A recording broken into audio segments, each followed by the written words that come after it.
Shalom warga kerajaan. Sebelum kita dengarkan firman Tuhan, saya mengajak setiap kita berdoa. Kita minta pimpinan Roh Kudus memimpin kita semuanya. Dan kita bisa menangkap kebenaran Tuhan. Dan kita melakukannya dalam hidup kita. Bapa Sorgawi, dalam nama Yesus, nyatakan dirimu lewat firman-Mu. Karena firman-Mu itu ya dan amin. Firman-Mu itu pelita bagi kaki kami, serta terang bagi jalan kami.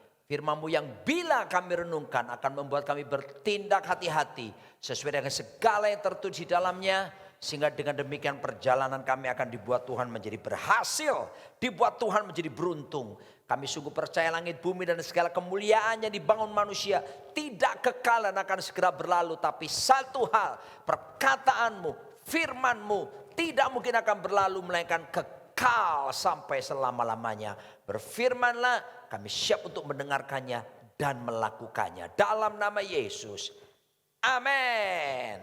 Warga kerajaan, tema bulan kita pada bulan Juli ini adalah empower.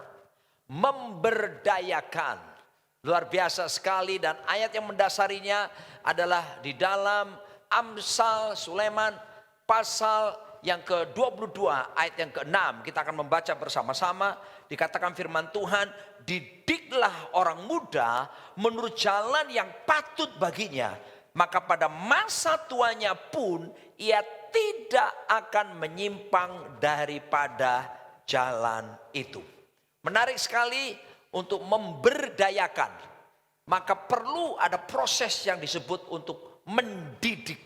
Sebelum saya jelaskan lebih jauh, ada beberapa prinsip yang harus kita ketahui lewat firman Tuhan ini. Yang pertama adalah pendidikan kepada generasi ataupun kepada anak-anak kita sepenuhnya adalah tanggung jawab daripada orang tua. Bukan tanggung jawab gereja, bukan tanggung jawab guru-guru sekolah minggu, bukan juga tanggung jawab kalau anak sekolah kita bersekolah Kristen. Kita tidak boleh meletakkan tanggung jawab pendidikan rohani kepada mereka, tapi orang tua yang bertanggung jawab penuh. Yang kedua adalah bagaimana mendidik mereka dengan baik. Alkitab mengajarkan dalam firman Tuhan tadi, hanya lewat firman Tuhan itu berita yang terutama buat generasi, buat anak-anak kita. Karena firman Tuhan menjamin, firman itu pelita bagi kaki kita, terang bagi jalan kita. Sebuah lagu berkata, firman-Mu pelita bagi kakiku, terang bagi jalanku. Demikian Mazmur 119 menjelaskannya. Dan firman adalah bahan utama untuk diajarkan kepada generasi atau kepada anak-anak kita. Dan prinsip yang berikutnya, kalau firman ini diajarkan sedini mungkin, Alkitab menjamin bahwa pada masa tuanya dia tidak akan menyimpang dari jalan itu. Artinya apa? Pada masa tua akan mengalami yang disebut finishing well. Akan sampai pada finish dengan indah, dengan luar biasa. Ada seorang teolog terkenal, dia pakar leadership, bernama Robert J. Clinton, PhD. Dia adalah profesor dari Pasadena University, sekolah Alkitab, yaitu Fuller Seminary Theological di Pasadena, California. Dia membuat buku yang bagus sekali namanya The Making of a Leader. Dan dia membuat penelitian yang mendalam pada waktu membuat buku ini. Bagaimana para pemimpin di dalam Alkitab, berapa banyak mereka bisa menyelesaikan tugas mereka sampai pada finishing well, sampai akhir dengan baik. Ternyata ditemukan tidak sampai 30% pemimpin-pemimpin dalam Alkitab bisa menyelesaikan sampai akhir dengan baik. Anda bisa bayangkan. Sementara 70% lebih mereka tidak bisa menyelesaikan sampai garis finish.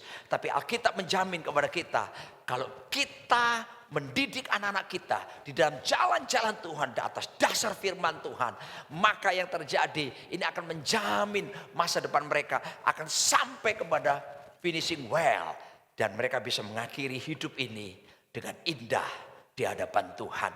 Dan kita lihat tema kita memberdayakan, bukan memperdayakan. Terlalu banyak orang membuat generasi ini disia-siakan, dimanfaatkan. Tetapi Alkitab menjelaskan kita betapa pentingnya adalah memberdayakan dan bukan memperdayakan. Kita akan lihat prinsip-prinsipnya selanjutnya. Dalam prinsip-prinsip pemberdayaan, ada 3 prinsip yang akan saya sharingkan kepada setiap Anda semuanya. Yang pertama adalah pemberdayaan yang efektif itu hanya lewat pendidikan dan pelatihan. Ya, bagaimana pemberdayaan bisa berlaku dengan lebih baik dan berkualitas? Kita lihat, jangan remehkan pendidikan. Jangan remehkan, saudaraku dikasih Tuhan, pelatihan. Sebab kata firman Tuhan dalam bahasa Inggrisnya, kata didiklah orang muda tadi, itu dalam bahasa Inggris dikatakan train up. Dipakai kata train, ya. Nah, kata train ini dalam menurut pengertian Yunani, kalau kita belajar tentang pendidikan, itu disebut pedagogik. Pedagogi itu artinya ilmu menuntun anak. Mari dalam waktu kita memberdayakan generasi atau anak-anak kita, maka kita tidak bisa shortcut. Ya, kita harus lewati proses panjang, harus ada kesabaran, ketekunan daripada kita orang tua untuk menyiapkan generasi supaya generasi yang berikut ini, generasi yang kita siapkan ini jauh lebih baik daripada generasi kita. Kata didiklah, train up ini mengandung pengertian latihlah. Apa yang ada di dalam pikiran kita kalau kita bicara soal latihlah? Maka menurut arti dari kata latih ini mengandung unsur sesuatu yang harus dilakukan secara berulang-ulang. Berulang-ulang karena dilakukan secara berulang-ulang sampai akhirnya menjadi kebiasaan. Nah, karena dia sudah menjadi kebiasaan karena sering diulang-ulang, maka akan jadi apa yang disebut dengan kebudayaan. Budaya. Jadi budaya itu apa? Sesuatu yang kita kerjakan tanpa kita berpikir lagi. Karena sudah berulang-ulang menjadi kebiasaan. Gak perlu pakai berpikir. Contoh, Anda bangun tidur pagi hari. Dan Anda tidak lama kemudian pasti gak perlu pakai mikir. Anda pergi ke kamar mandi dan Anda sikat gigi. Di zaman new normal seperti sekarang, saya ada asisten rumah tangga di rumah. Ya, saya ajari dia bahwa setiap kali kamu keluar belanja sesuatu, sampai di rumah jangan lupa cuci tangan. Saya perhatikan setiap hari kalau dia keluar gak pakai pikir sekarang. Begitu sampai di rumah dia taruh barang dan yang dia lakukan adalah cuci tangan. Kita semua juga begitu, bukan? Di new normal ini kita rajin cuci tangan. Kita harus pakai masker sampai akhirnya kita jadi terbiasa, nggak perlu pakai mikir lagi. Bahkan ada beberapa orang sampai lupa melepaskan maskernya ketika dia ada di dalam rumah sudah sendirian. Tapi kita sudah terbiasa, sudah jadi budaya, sesuatu yang dilakukan berulang-ulang menjadi kebiasaan. Nah, kita mengajarkan dalam proses pendidikan yang kita berikan kepada generasi, kepada anak-anak kita di sini, maka perlu ada proses yang disebut pelatihan. Di dalam Alkitab, dalam 1 Timotius 4 ayat ke-7 dikatakan bahwa latihlah dirimu beribadah. Nah, kata pelatihan ini penting sekali karena mengandung unsur harus diulang-ulang sehingga menjadi kebiasaan dan menjadi budaya. Dikatakan apa yang harus dilatih? Ibadah. Wow, tapi saya ajak jemaat untuk jangan berpikir ibadah berarti pergi ke gereja hari Minggu. Kita telah mengalami sekian bulan, beberapa waktu lalu kita sulit sekali untuk bisa ke gereja. Sehingga kita hanya bisa pelayanan lewat online dan kita nggak bisa pergi ke sebuah gedung. Dan apa yang terjadi? Maka bukan itu maksud Alkitab. Karena kata ibadah di dalam Alkitab, kata Yunani khususnya, ada beberapa kata dipakai. Yang pertama adalah latreo. Latreo itu ibadah. Ingat pada waktu seperti iblis mencobai Tuhan Yesus Kristus. Dan dia berkata ketika Yesus dibawa ke tempat yang tinggi dan menunjukkan kemuliaan dunia itu yang akan diserahkan kepada Yesus. Asal Yesus mau menyembah si iblis. Nah, kata sembahlah itu Di situ latreo kata yang dipakai. Ibrani 12 ayat 28 sampai 29 juga berkata bahwa kalau kita sudah menerima kerajaan yang tidak tergoncangkan, marilah kita mengucap syukur dan beribadah dengan cara yang berkenan dan hormat dan takut. Kata beribadah yang dipakai di situ adalah latreo, kata yang sama yang dipakai di situ. Jadi yang di sini dimasukkan adalah ibadah khusus, ya, yang tergantung oleh waktu. Tetapi proses pelatihan di sini tidak berbicara seperti itu. Kata berikutnya yang dipakai dalam kata ibadah, kata Yunani adalah treskeia. Treskeia itu bentuk peribadahan, penting dilakukan, tapi sifatnya amal.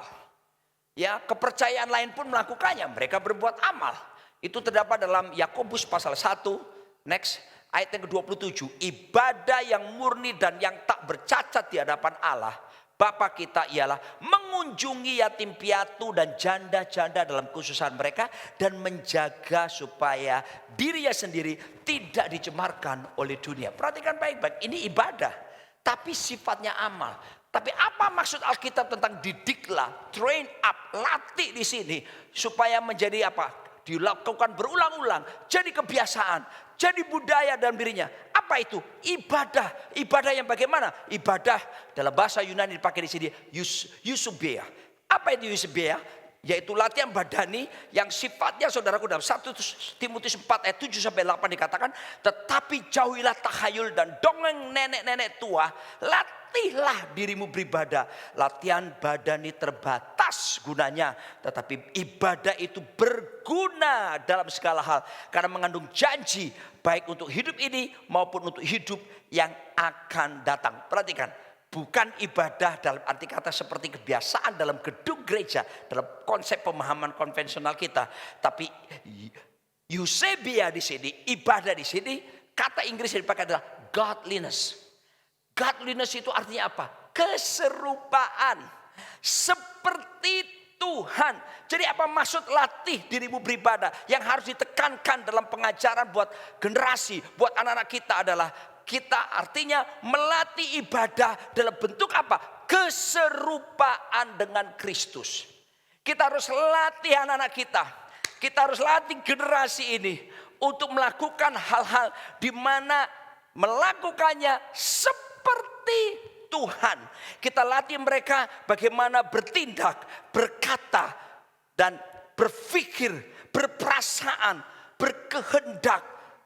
Semuanya kita arahkan kepada generasi, kepada anak-anak kita seperti kepada Kristus. Christ likeness, imago Dei, imago Christi. Bukankah ini sesuai dengan tujuan kenapa kita diciptakan oleh Tuhan di muka bumi?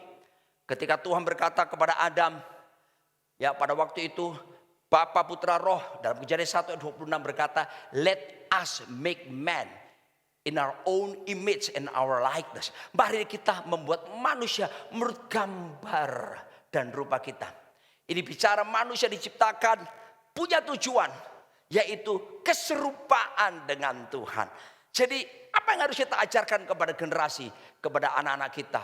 Keserupaan dengan Tuhan. Yang pertama ajarkan bahwa tujuan hidup mereka bukan jadi kaya. Tujuan hidup mereka bukan jadi terkenal. Gak salah dengan kekayaan. Gak salah dengan keterkenalan. Tapi tujuan hidup utama hidup mereka adalah dibawa supaya menjadi serupa seperti Kristus. Dilatih anak-anak kita pada waktu berbicara. Dilatih pada waktu mereka bertindak. Bagaimana waktu berpikir, berperasaan seperti Tuhan Yesus Kristus. Mari kita perhatikan baik-baik. Alkitab berkata, Yesus berkata Matius pasal 5 ayat 48. Hendaklah kamu sempurna. Sama seperti Bapa di sorga adalah sempurna. Kita kata sempurna yang dipakai. Demikian pula dalam 2 Korintus 3 ayat 18. Bagaimana Musa pada waktu itu memakai selubung. Dan ketika selubung itu sudah sirna, dia tetap pakai selubung. Dalam itu peristiwa perjanjian lama. Tapi kemuliaan perjanjian baru jauh lebih dahsyat dari kemuliaan perjanjian lama. Sehingga kita tidak perlu lagi berselubung. Karena kita dibawa pada kemuliaan yang lebih besar. Apa itu? Keserupaan dengan Kristus. Roma 8 ayat 29 juga mengatakan pentingnya keserupaan dengan Kristus. Itu yang mesti diulang-ulang diajarkan. Latihan keserupaan Kristus itu Alkitab menjamin berguna dalam segala hal. Haleluya. Ketika kita ajarkan generasi ini, kita ajarkan kepada anak-anak kita untuk mereka mengenal firman sedini mungkin dan mulai mengikuti apa yang diajarkan oleh Kristus dalam hidup mereka. Apa yang terjadi? Dikatakan ini bukan cuma buat generasi, buat kita semua orang-orang dewasa. Ini berguna di dalam segala hal.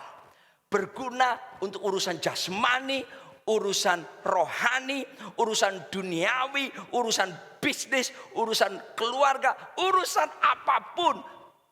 Keserupaan Kristus yang dilatih terus-menerus ini akan berdampak dan berguna dalam hidup setiap kita. Dan saya percaya ini menjamin keberhasilan karena kita dididik, kita dilatih untuk tidak menjadi serupa dengan dunia ini. Perhatikan baik-baik. Jadi ini proses panjang yang harus dikerjakan. Dan tentunya tempat pendidikan dimulai dari rumah lebih dulu. Setelah rumah, baru kemudian kita lihat sekolah, gereja. Tapi yang saya mau tekankan adalah mulailah dari rumah kita masing-masing. Ini kesempatan di mana hari-hari ini kita mengalami stay at home, stay safe. Ya, work from home. Maka saya katakan kepada jemaat warga kerajaan, mari ini berikan waktu yang terbaik. Saya ajak para suami, bapak-bapak, fungsikan dirimu penuh sebagai imam, nabi dan raja. Mewakili keluargamu di hadapan Tuhan. Mewakili Tuhan untuk keluargamu. Dan menegakkan disiplin dalam rumah tangga saudara. Sebab penanggung utama, penanggung jawab utama untuk memperdayakan ini, empower ini, itu adalah seorang yang disebut bapak suami. Efesus 6 ayat 4 berkata, dan kamu bapak-bapak janganlah bangkitkan amarah di dalam hati anak-anakmu, tetapi didiklah mereka di dalam ajaran dan nasihat Tuhan. Kenapa anak-anak bisa sakit hati sama orang tua khususnya bapaknya? Karena ada gap generasi. Enggak nyambung. Ya, generasinya berbeda. Tetapi kalau sedini mungkin kita sudah ajarkan, kita kenalkan kebenaran, jalan-jalan Tuhan, dan kita bertekun melatih mulai dari diri kita tentunya, anak-anak kita dan generasi, latih beribadah, latih keserupaan dengan Kristus. Diulang-ulang akan menjadi kebiasaan. Dan ketika kebiasaan itu dikerjakan terus-terusan menjadi budaya, akibatnya lahirlah generasi, lahirlah anak-anak yang gak perlu berpikir panjang. Mereka ngerti mereka harus hidup kudus. Mereka mengerti mereka harus berkata benar, mereka harus berkata jujur, mereka harus hidup dalam integritas, mereka harus hidup sesuai dengan firman Tuhan, tanpa perlu ada yang memonitor, tanpa perlu ada yang memaksa-maksa, akan muncul kesadaran. Kenapa? Ada pelatihan yang terus dilakukan berulang-ulang, menjadi kebiasaan, menjadi budaya, yaitu latihan keserupaan dengan Kristus. Mari kita akan tunjukkan berikutnya prinsip yang kedua dalam pemberdayaan. Pemberdayaannya efektif harus disertai dengan keteladanan. Beberapa waktu lalu bersama-sama dengan tim Father and Son Relationship, Pak Jarod Wijanarko, dan juga waktu itu kita mendengar paparan dari seorang rekan, Bapak Bambang Sumanjaya, seorang ahli di bidang behavior, perilaku. Dan beliau mengajarkan bahwa untuk bisa mendidik anak-anak dengan baik, pakai prinsip yang disebut KTP, bukan kartu tanda penduduk ya. K ini keturunan, T adalah teladan, P adalah pendidikan atau pengasuhan. Teladan ditempatkan, dan betapa penting anak-anak usia-usia 0 sampai 12 tahun membutuhkan keteladanan. Children see, children do. Anak-anak melihat, anak-anak akan melakukannya. Saya sering dalam ibadah, mungkin beberapa Anda pernah mengikuti ketika saya ajak semuanya angkat tangan seperti ini, lalu saya goyang-goyang ini, tirukan saya, mereka semua tirukan. Oke, sekarang secara cepat ikuti gerakan saya. Saya berkata begini, 1, 2, 3, pegang telinga, tapi saya pegang hidung secara cepat begini. Sebagian besar jemaat menirukan gerakan saya, padahal perintah saya pegang telinga. Gerakan saya pegang hidung, semua orang, hampir semua orang pegang hidungnya.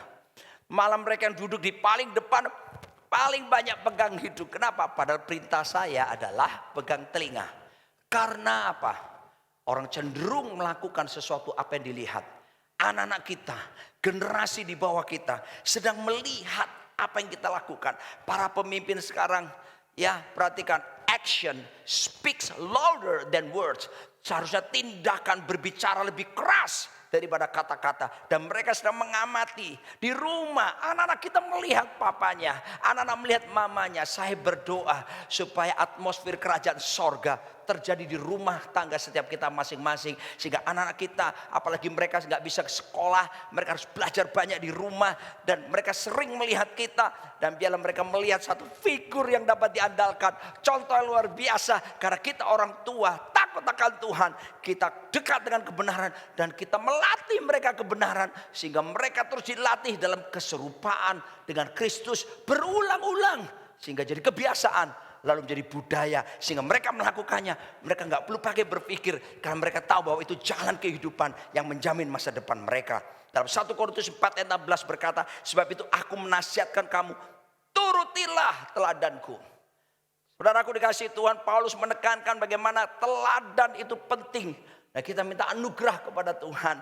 Supaya setiap orang tua, khususnya bapak, Anda menjadi teladan yang kuat bagi istrimu, bagi anak-anakmu. Kata bapak, sebetulnya apa sih bapak? Bapak adalah seorang pribadi yang paling berpengaruh atas visi dan nilai dalam hati dan pikiran seseorang.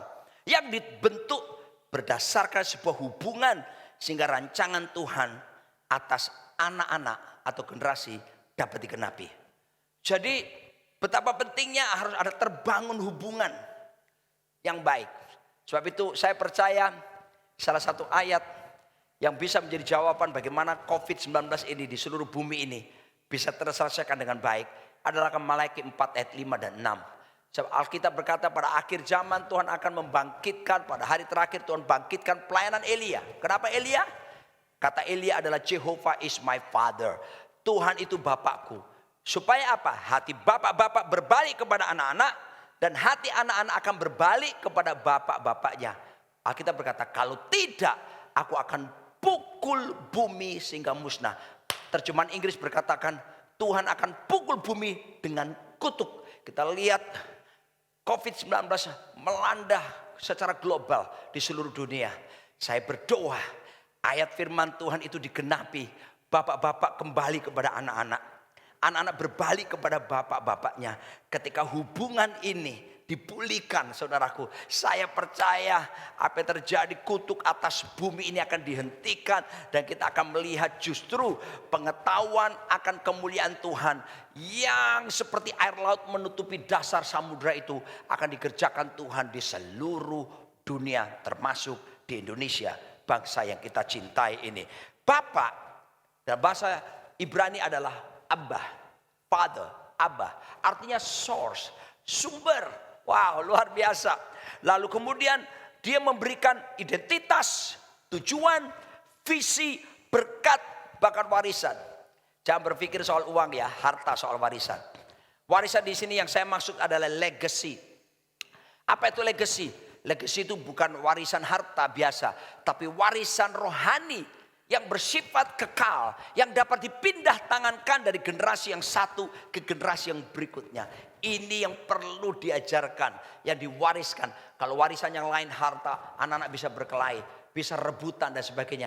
Tapi kalau kita berikan legacy, warisan, yaitu warisan rohani, bagaimana hidup takut akan Tuhan, kasih tanpa syarat, keteladanan, maka saya percaya anak-anak kita akan tumbuh subur seperti pohon aras di Libanon, bertunas seperti pohon korma menghasilkan buah yang manis. Anak-anak kita akan melesat seperti anak panah di tangan para pahlawan, dan mereka akan tepat sasaran.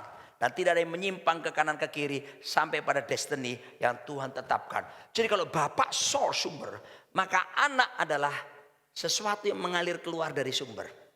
Perhatikan ini, bapak source sumber, anak-anak dengar, orang muda perhatikan anak-anak sekalian. Anda adalah sesuatu yang mengalir keluar, yang dihasilkan dari sumber ini. Dan inilah yang disebut dengan resources. sumber-sumber daya. Luar biasa, tapi harus terhubung.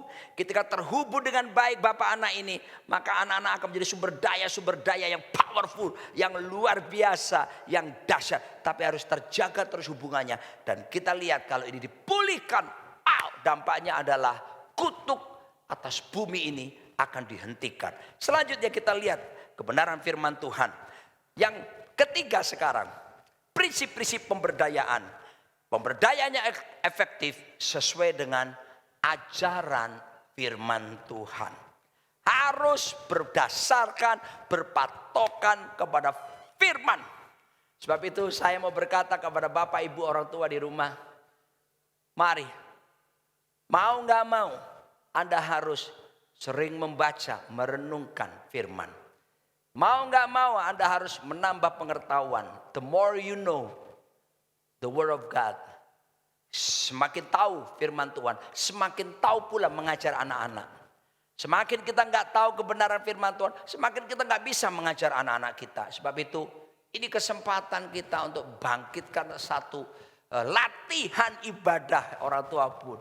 Melatih terus dirinya untuk mencintai firman Tuhan, untuk selaras dengan kebenaran firman Tuhan. Berulang-ulang dikerjakan, jadi kebiasaan dan kemudian jadi budaya. Sehingga akhirnya kita cinta firman Tuhan dan menjadi gaya hidup kita berdasarkan kebenaran firman Tuhan bekerja dalam hidup setiap kita. Perhatikan pesan Tuhan kepada orang Israel waktu mereka di padang gurun. Dalam Keluaran pasal 20 ayat 1 dan seterusnya. Bagaimana 10 perintah Allah diturunkan. Ingat baik-baik. Pada waktu itu Tuhan berkata, jangan ada padamu Allah lain di hadapanku. Jangan menyembah patung. Lalu Tuhan ingatkan bagaimana mereka harus menghormati Tuhan. Menjaga kekudusan hari Sabat. Ya, itu ayat-ayat untuk Tuhan. Respect, hormat, takut sama Tuhan. Tapi sesudah itu perintah berikutnya apa? Hormatilah ayahmu dan ibumu, supaya lanjut umurmu di tanah yang aku berikan kepadamu. Perhatikan baik-baik. Begitu selesai dengan urusan penghormatan kepada Tuhan, Tuhan tempatkan berikutnya, hormatilah ayahmu dan ibumu. Orang muda, generasi, saya sedang berkata kepadamu, menaruh respect, hormat kepada orang tua itu penting sekali. Itu bukan cuma untuk perjanjian lama. Di dalam Alkitab juga diajarkan perjanjian baru. Kitab Efesus pasal ke-6 bagaimana kita harus menghormati orang tua kita. Supaya kita umur panjang dan bahagia di bumi ini. Semua jaminan dari perjanjian lama sampai perjanjian baru. Ada rasa hormat. Nah, kalau hormat kepada orang tua ini dikerjakan, maka dalam 10 perintah Allah ayat yang selanjutnya dikatakan, jangan membunuh, jangan berzina, jangan mencuri, jangan berdusta, jangan mengingini sesamamu. Itu terjadi setelah dua hal utama di atas.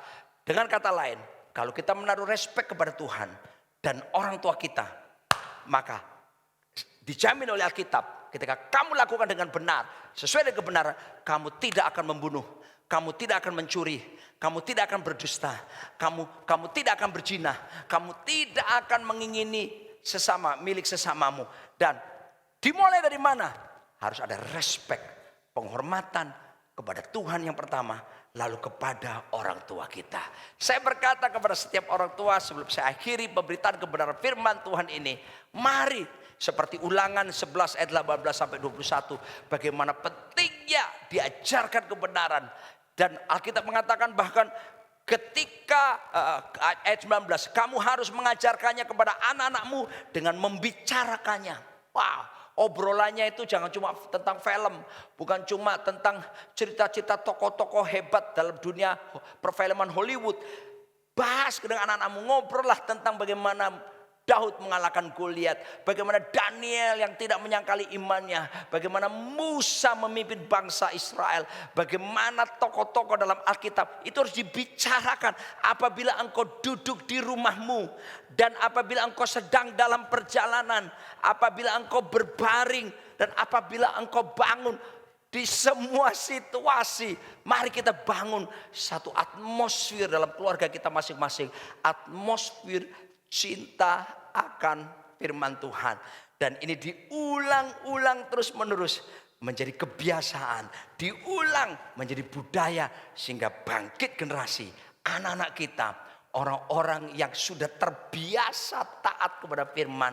Dan mereka bisa berkata begini, perintah-perintah Tuhan itu tidak berat.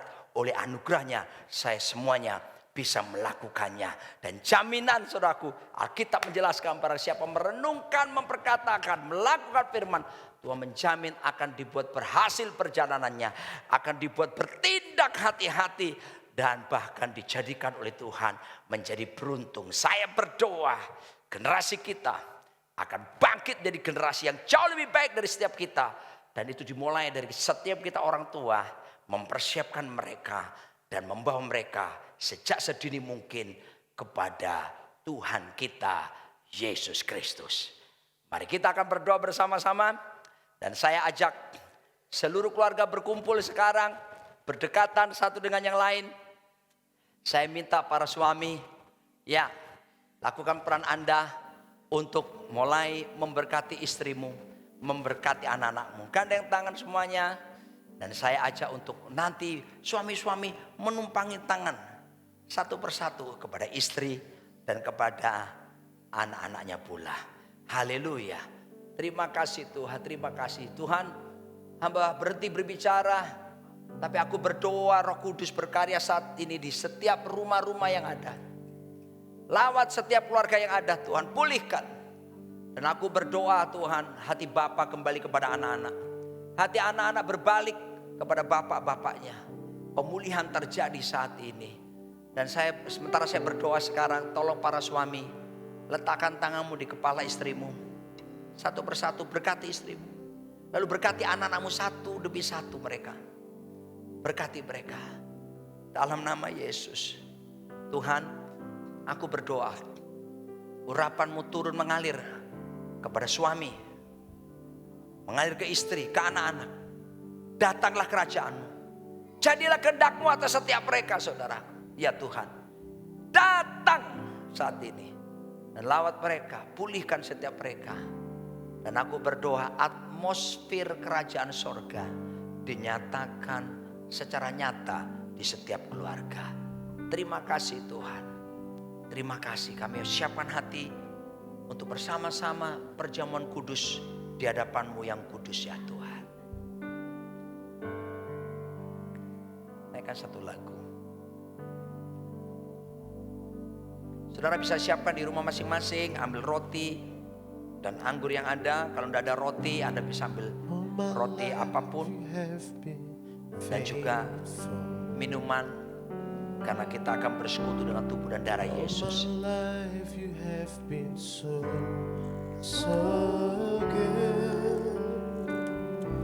With every breath that I am able, I will sing of the goodness of God.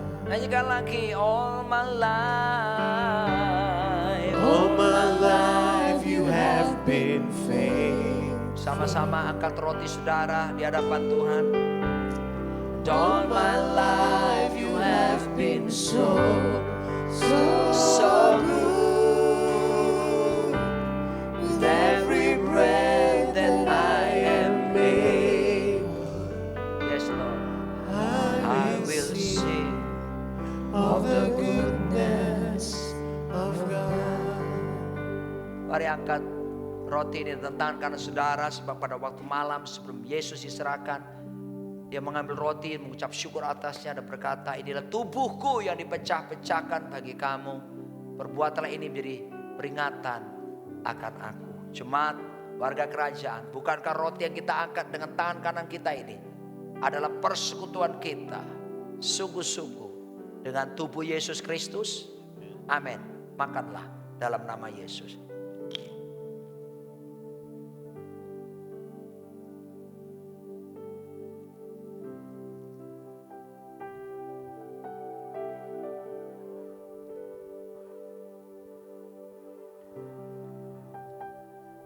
Sekarang angkat cawan yang di dalam berisi anggur. Kalau ada yang sakit saudaraku, percayalah, bilur-bilur Yesus berkuasa. Bilur Yesus berkuasa. Saya teringat ketika saya di rumah sakit. Hampir tiap hari saya ambil perjamuan. Saya minum. Saya bersekutu dengan tubuh dan darah Tuhan. Kalau hari ini saya bisa berdiri di hadapan saudara, semua karena anugerah Tuhan. Mari angkat ini. Terima kasih Tuhan. Dan malam hari itu pula dia mengambil cawannya, di dalamnya berisi anggur. Lalu berkata, cawan ini adalah cawan perjanjian baru yang ditumpahkan bagi kamu. Perbuatlah ini menjadi peringatan akan aku. Bukankah cawan ucapan syukur yang di dalamnya berisi anggur ini adalah persekutuan kita dengan darah Yesus Kristus? Amin. Minumlah dalam nama Yesus.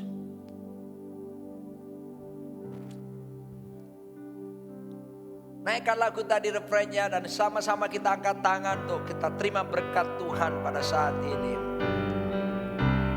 All my life you have been faithful. Oh, thank you Jesus. Terima kasih Tuhan. All my life you have been so good. With every breath that I am able, Amen. I will sing of the goodness of God. Hey! All my life you have been faithful. All my life you have been so good. With every breath that I am able, I will sing of the goodness of God.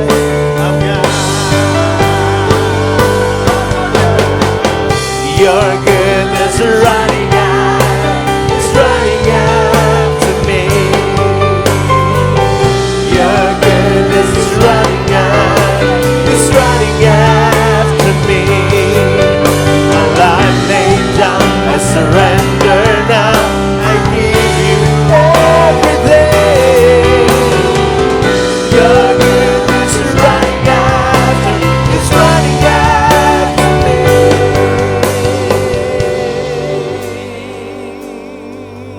Sekarang angkat kedua tangan saudara dan terimalah berkat Tuhan turun ke atasmu. Terimalah sekarang. Saya memberkati saudara dengan sebuah lagu, khasiatnya sama. Terima itu saudara, berkat Tuhan melimpah atasmu. Tuhan memberkatimu dan melindungimu. Tuhan menyinarimu dengan wajahnya, beri kasih karunia, hadapkan wajahnya dan beri damai sejahtera.